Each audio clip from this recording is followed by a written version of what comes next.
Opposition spokesperson on health, Dr. Alfred Dawes, is raising concerns over what he considers an unreasonable guarantor requirement for students applying for the Barry Wint Scholarship. The government and the health ministry are being called upon for an urgent review. Adrian Williams has this report. Opposition junior spokesperson for Health and Wellness, Jesse James Clark, is appealing to the government to have the 3 guarantor requirement for the Barry Wint Scholarship removed. In a recent discussion, he explained that while the deadline for scholarships has been extended to October 18, most students have been at a standstill and finding it difficult to secure guarantors. The scholarship, which requires guarantors as a means of bonding students, is deemed unreasonable by Clark, who says guarantors usually opt out of these agreements due to their intrusive nature. He is asking the government to consider alternatives. We don't have a problem with bonding the students. We expect that.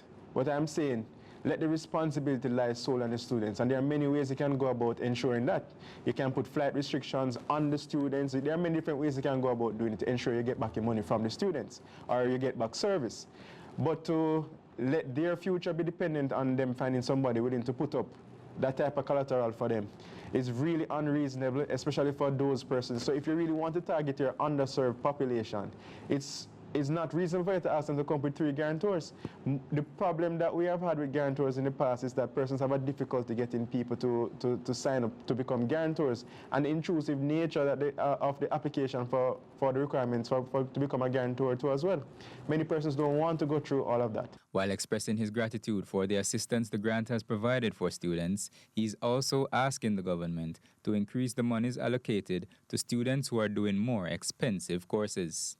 We are thankful that students would have received some funding. So, for example, if you're a dental surgeon student and your school fee is $2.5 million, you will have received $1 million from the government. Now that leaves you with a balance of $1.5 million to pay, plus accommodation, plus food. And if it's medicine, it's even more. You're left with $2+ million to pay.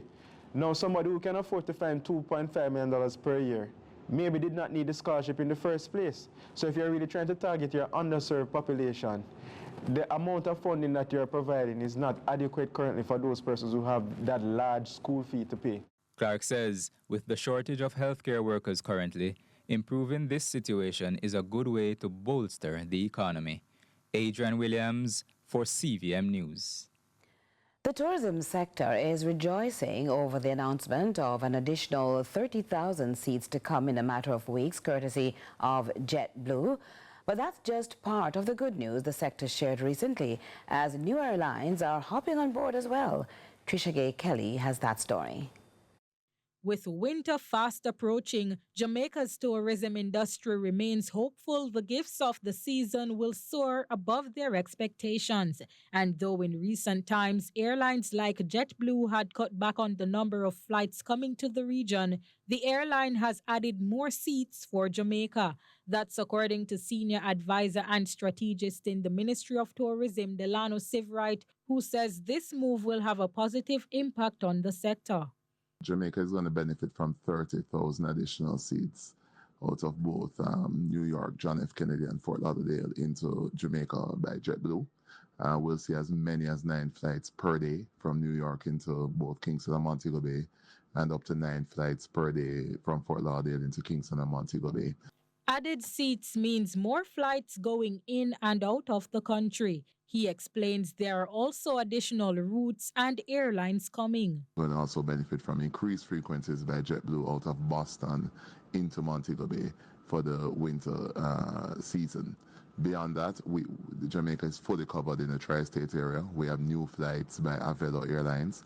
This is their first international flight, and they'll be operating flights from Hartford, Connecticut to Montego Bay. Sivright believes it's a great move for Jamaica as the sector now has additional flights coming out of major cities in the United States.